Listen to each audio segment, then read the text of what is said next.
You said something slightly awkward at work 4 days ago. You've replayed it maybe 30 times since, and you're fairly sure everyone in that room is still thinking about it. They're not. And there's a specific, well-documented reason you're convinced they are. Psychologists ran an experiment that's become sort of famous, and it's worth picturing properly. They took a student and asked them to put on a t-shirt with a genuinely embarrassing picture on it. Then they sent that student into a room where a group of other students were already sitting, filling out forms. The student walked in, sat there a while, and then left. Afterwards, researchers asked them, how many people in that room do you think noticed your shirt? On average, they guessed about half.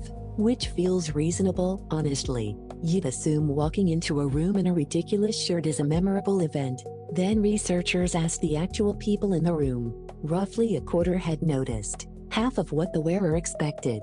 And this pattern held up across many variations of the study. They called it the spotlight effect, the tendency to overestimate how much other people notice you, watch you, and remember what you did. Now, why does this happen? It's not vanity. It's something more mechanical than that.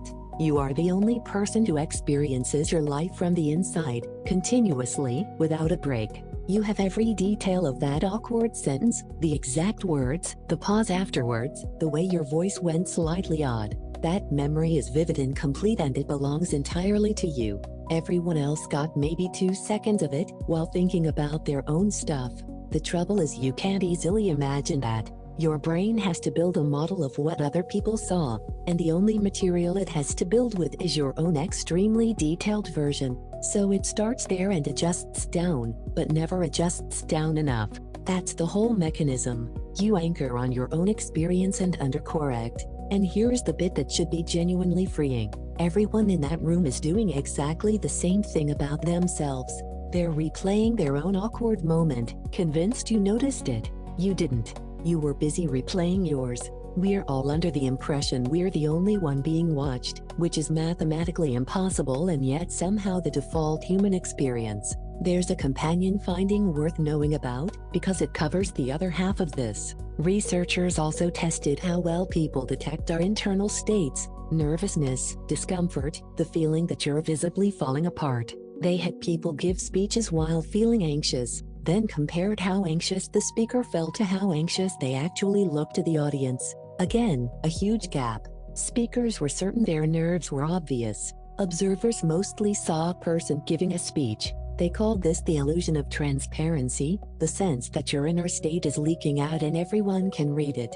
It isn't, and they can't. Your racing heart, your sweaty hands, the sentence you fumbled.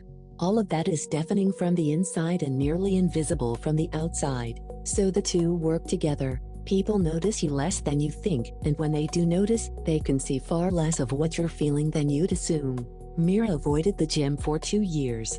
Not because of the effort, because of the imagined audience. She was sure everyone would notice she didn't know how to use anything, that she'd picked the wrong machine, that she'd look out of place. When she finally went, she braced for it. And then, nothing. Not one person looked up. Everybody was staring at their own set, their own phone, their own reflection. Later she said the strangest part wasn't that nobody noticed her. It was realizing that on some level she'd known that the whole time. She just couldn't feel it until she was standing there. 2 years of avoiding a room full of people who were, without exception, thinking about themselves.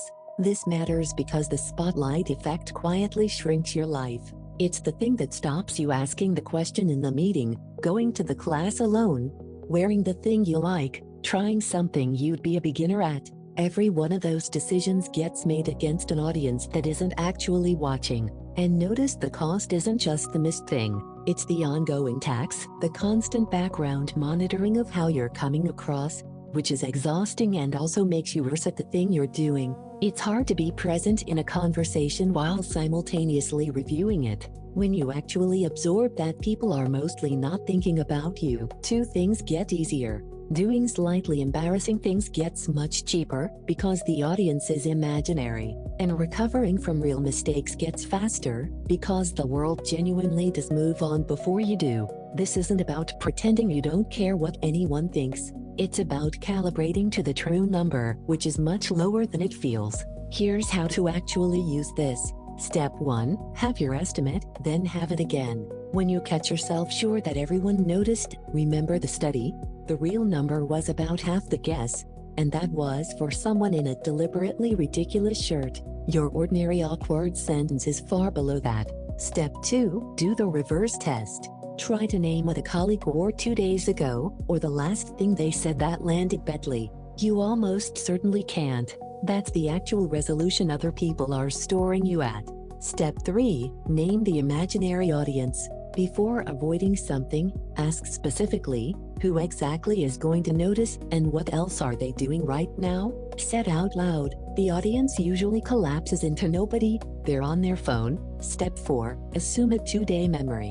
Almost every social mistake you're worried about is gone from other people's minds within about 48 hours. Yours takes longer only because you keep rereading it. Step 5. Use it as a permission slip. The freedom here is practical. Ask the basic question. Go to the beginner class. Be visibly bad at something new. The spotlight you're afraid of is one you're holding yourself. If this took some weight off, there's more where that came from. Subscribe for psychology that changes your life, one simple idea at a time.